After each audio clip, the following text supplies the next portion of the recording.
குறிப்பாக பேரறிஞர் அண்ணா பிறந்த மாவட்டம் என்று இங்கே பெருமையோடு நான் சொல்லும் பொழுது அதே அண்ணா தான் சொன்னார், தமிழ் உமது முரசாகட்டும், பண்பாடு உனது கவசமாகட்டும், அறிவு என்பதனுடைய படைக்கலனாகட்டும், அறநெறி என்பதனுடைய வாழ்க்கை துணையாகட்டும் என்று சொன்ன அந்த அண்ணாவின் வழியில்தான் அது பண்பாடாக இருந்தாலும் சரி, அறிவாக இருந்தாலும் அறநெறியாக இருந்தாலும் இதை தெளிவாக சொல்வது எது என்று சொன்னால் நல்ல நல்ல இலக்கியங்கள் தான் என்கின்ற வகையில் தான் இது போன்ற இலக்கிய திருவிழாக்களை நாம் நடத்திட வேண்டும் என்று தமிழ்நாட்டுடைய முதலமைச்சருடைய அறிவிப்பாக தொடர்ந்து ஒரு 3 ஆண்டு காலமாக எல்லோரும் சொன்னது போல அது பொருணை இலக்கிய திருவிழா, வைகை இலக்கிய திருவிழா, காவிரி இலக்கிய திருவிழா, சிறுவாணி இலக்கிய திருவிழா, அதே போன்று சென்னைக்கான ஒரு இலக்கிய திருவிழா என்று நாம் நடத்திட வேண்டும் என்று சொல்லி இந்த ஆண்டு பொருணை என்று வரும்பொழுது தூத்துக்குடி மாவட்டமும், வைகை என்று வரும்பொழுது அது திண்டுக்கல் மாவட்டமும், காவேரி என்று வரும்பொழுது அது திருவாரூர் மாவட்டமும், சிறுவாணி என்று வரும்பொழுது அது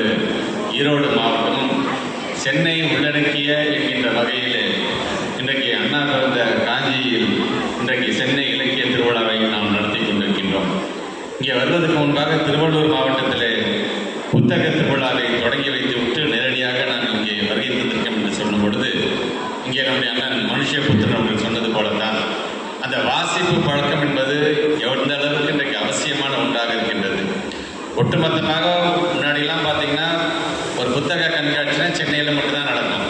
ஆனால் இன்றைக்கி ஒவ்வொரு மாவட்டத்திலும் இது போன்று நாம் நடத்திட வேண்டும் என்று அந்த புத்தக கண்காட்சியை நாம் நடத்துகிறோம்.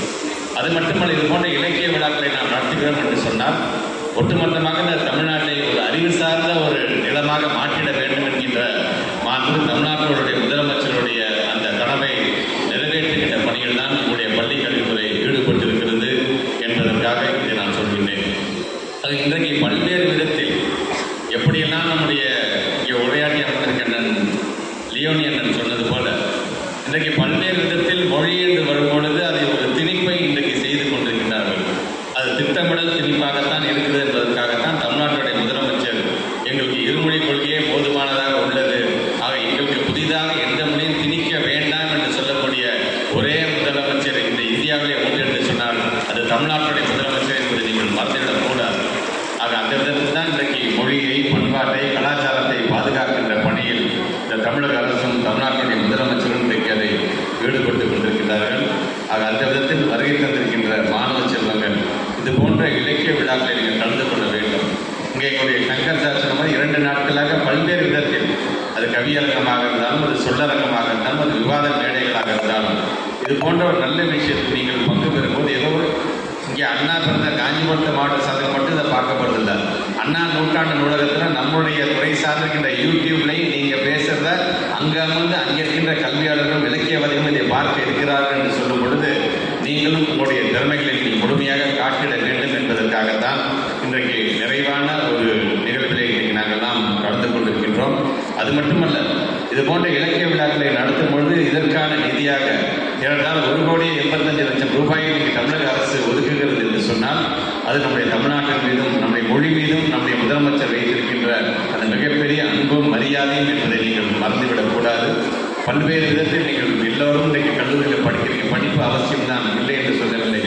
அதே நேரத்தில் நாம் இன்றைக்கு இந்த இடத்தில் இருப்பதற்கு காரணமாக இருக்கின்ற நம்முடைய உயிருக்கும் மேலான, தாய்க்கும் மேலான மொழியாக இருக்கின்ற தமிழ் மொழியை என்றைக்கும் நாம் போற்றி பாதுகாக்க வேண்டும் என்கின்ற அந்த உறுதியையும் நீங்கள் மனதில் வைத்துக் கொள்கின்ற ஒரு நிகழ்வாகவும் இந்த நிகழ்வு அமைந்திட வேண்டும் என்கின்ற கோரிக்கை தான் இந்த நேரத்தில் வைக்க நான் கடமைப்பட்டிருக்கிறேன். நேற்று முன்தினம் திருச்சியில் பேசும் பொழுது அண்ணன் திண்டுக்கல் லியோனி அவர்கள் ஒரு நிகழ்வை எடுத்து சொன்னார்.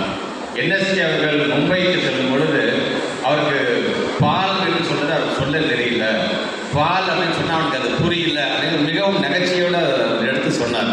சொல்லும்பொழுது சொன்னார், அவங்க இருக்கின்ற மும்பையை சார்ந்திருக்கின்ற ஒரு மனிதனே எனக்கு பால் என்று கேட்குறான், அவனுக்கு புரியல, அவன் என்னன்னு புரியாமல் ஹிந்தியிலே அதை கேட்டுகிட்டே இருக்கான். அப்புறம் என்ன பண்ண, ஒரு பேப்பரை எடுத்து அதில் ஒரு மாடை வரைந்து அந்த மாடோட மடியை வரைந்து அதை கறக்கிற மாதிரி செஞ்சு பால் வேணும் அப்படி சொல்லும் பொழுது ஓ தூத் அப்படின்னு சொல்கிறாங்க. உடனே அண்ணன் மிக நகைச்சுவையோடு சொல்கிறார், 8 மணிக்கு அவன் பால் கேட்டவன் 12 மணிக்கு தான் அந்த பாலையும் அவனுக்கு வந்துச்சு என்று சொன்னால் இது மொழிக்கான ஒரு பிரச்சனை, இதுக்கு பேசாமல் நான் மில்க்குன்னு சொன்னால் கூட அவன் புரிஞ்சிருக்கும் போல இருக்கே என்று அவர் உரையாடி அமர்ந்தார்.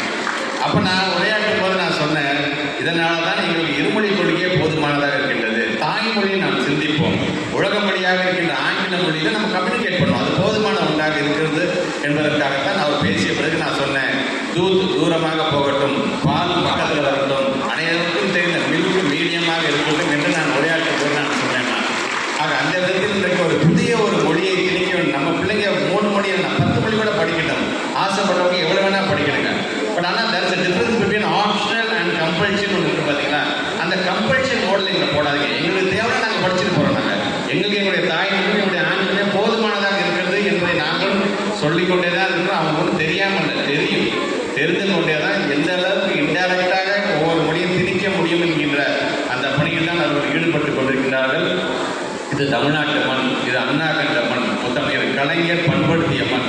இன்றைக்கு அவருடைய உருவில் ஒத்த உருவாக இருக்கின்ற நம்முடைய தமிழ்நாட்டுடைய முதலமைச்சர் அரணாக இருக்கக்கூடிய மண். இதில் இன்னொரு மொழின்னு அவர் சீக்கிரமாக உள்ள நுழைந்து விடாது என்பதை இந்த நேரத்தில் நான் அழுத்தம் திருத்தமாக சொல்ல நான் கடமைப்பட்டிருக்கிறேன்.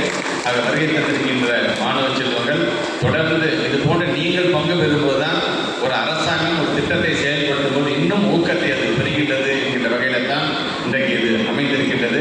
அண்ணாவுடைய அந்த அறிவாற்றலுக்காக கிட்டத்தட்ட 108 சிறுகதைகள் எழுதியிருக்கிறாரு, கிட்டத்தட்ட 6 நாவல்கள் எழுதியிருக்கிறாரு, 9 சிறு நாவல்கள் எழுதியிருக்கிறாரு, பல நாடகங்களை அவர் தீட்டியிருக்கிறார் என்று சொன்னாலும் இதெல்லாம் சமுதாயம் சார்ந்த ஒரு சீர்திருத்தமாக இருந்தாலும் சரி, பகுத்தறிவை சொல்வதாக இருந்தாலும் சரி, அல்லது நம்முடைய பண்பாட்டை உயர்த்தி பிடிப்பதாக இருந்தாலும் சரி, பெண்ணடிமை தனம் என்று வருவது அதை எதிர்த்து பேசுவதாக இருந்தாலும் சரி, இது போன்ற நூல்களை எழுதியவர் பேரறிஞர் அண்ணா. அதனால தான் சொல்லும் போது வாசிக்க கற்றுக்கோங்க.